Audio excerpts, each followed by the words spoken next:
Hi, scary lovers. Today's story is about an old folklore. I hope you enjoy today's story.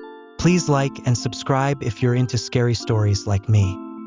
In the heart of a frozen forest, where the trees twisted into grotesque shapes and the air carried an unnatural chill, a small group of friends set out for a winter camping trip. They had heard the old legends of the wendigo, a spirit born from the hunger of the starved, said to haunt the icy woods, preying on those who wandered too far from safety. As night fell, they gathered around the campfire, sharing stories and laughter, but an unsettling feeling hung in the air. The wind whispered through the trees, carrying a sound that almost resembled a low growl. They brushed it off as the wind, but the deeper they ventured into their tales, the more the forest seemed to lean in, listening. One friend, Alex, recalled a local legend. They say the wendigo is driven by insatiable hunger. Once it tastes human flesh, it can never be satisfied. A chill swept through the group, and one by one, they fell silent, eyes darting to the dark tree-line.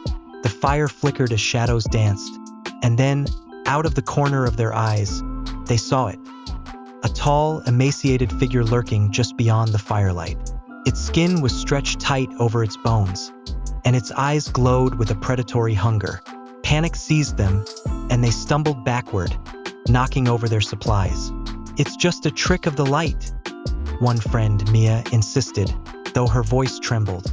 But the figure did not vanish. It moved closer, its long, claw-like fingers outstretched, and they could hear its raspy breathing, as if it had been starved for centuries. They scrambled to gather their things, but the forest seemed to close in around them. The wendigo's haunting call echoed through the trees, a mix of human and animal sounds, a siren's song laced with despair. They turned to flee, but the woods twisted in impossible directions, disorienting them. As they ran, one by one, they began to feel the weight of hunger in their own bellies, an insatiable craving that gnawed at their resolve. They stumbled upon a cabin, long abandoned, and they rushed inside, locking the door behind them. The walls were lined with animal bones, a grim reminder of the forest's dark history. But safety was fleeting. The wendigo's voice slithered through the cracks, promising warmth and comfort if they would only give in to their hunger. One by one, the friends began to succumb, whispering to each other, sharing their darkest thoughts. "Just a taste," they said, as if justifying the unthinkable. By morning, only Mia remained, sitting in the corner, staring blankly at the remnants of what had been her friends. The cabin felt colder now, a tomb rather than a shelter. She realized the wendigo was not just outside. It had taken root in their minds, feeding on their fears and desires. As she stepped outside, the forest was still and silent. She felt its hunger, too, but as she moved deeper into the woods, a familiar voice echoed in her mind, a friend calling her name.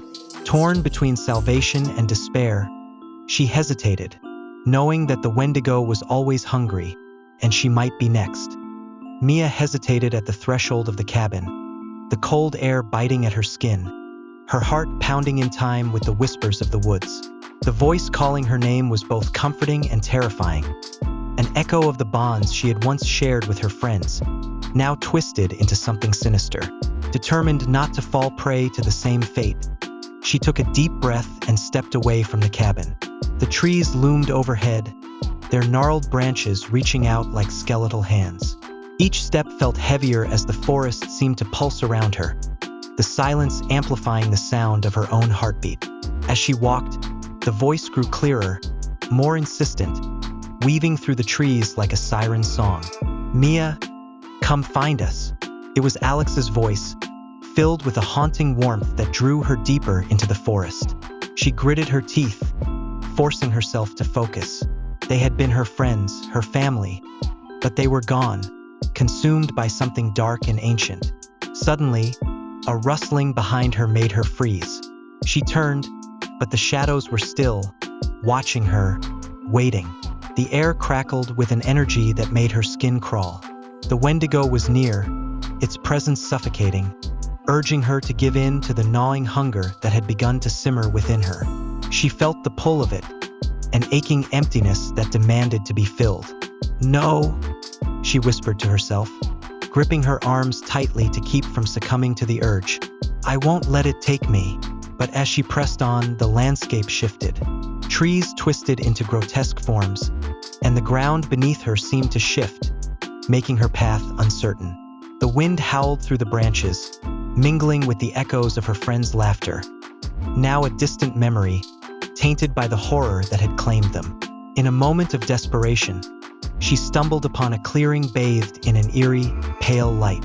At its center stood a massive tree, its bark twisted and gnarled, the roots sprawling like grasping hands. The air thrummed with energy, a palpable tension that set her teeth on edge. Suddenly, a figure emerged from behind the tree, a shadowy silhouette that took shape before her eyes. It was Alex, or what was left of him. His eyes, once bright with life, now glowed with an unnatural hunger. Mia, he croaked, his voice laced with anguish. Join us. We're free here. Panic surged through her as she realized the truth.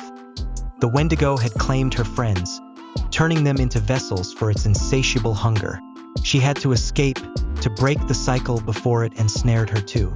No, she shouted, forcing herself to turn away. I won't be like you.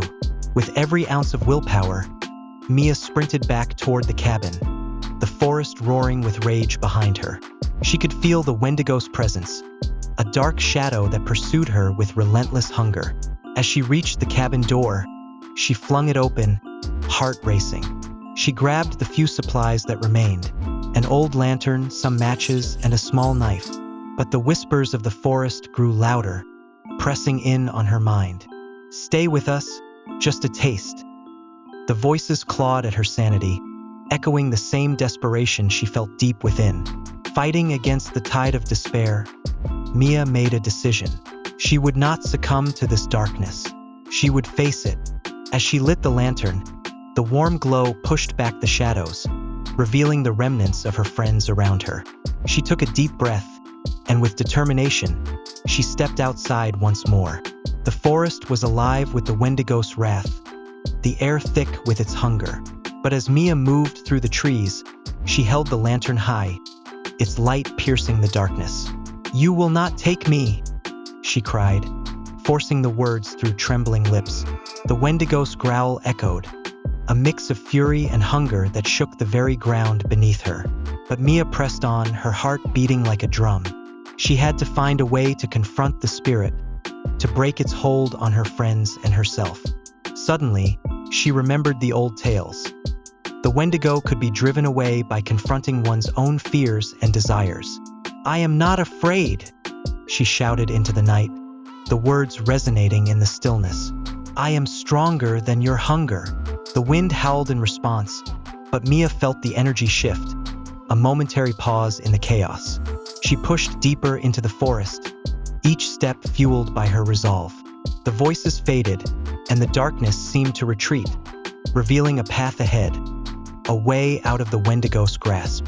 With the lantern leading her, Mia raced toward freedom, ready to confront whatever lay ahead, determined to reclaim her life from the icy grip of despair. I hope you enjoyed today's story. Let me know down below what kind of stories you would like to hear more from. Please like and subscribe if you're into scary stories like me. Stay safe, and I'll be back tomorrow.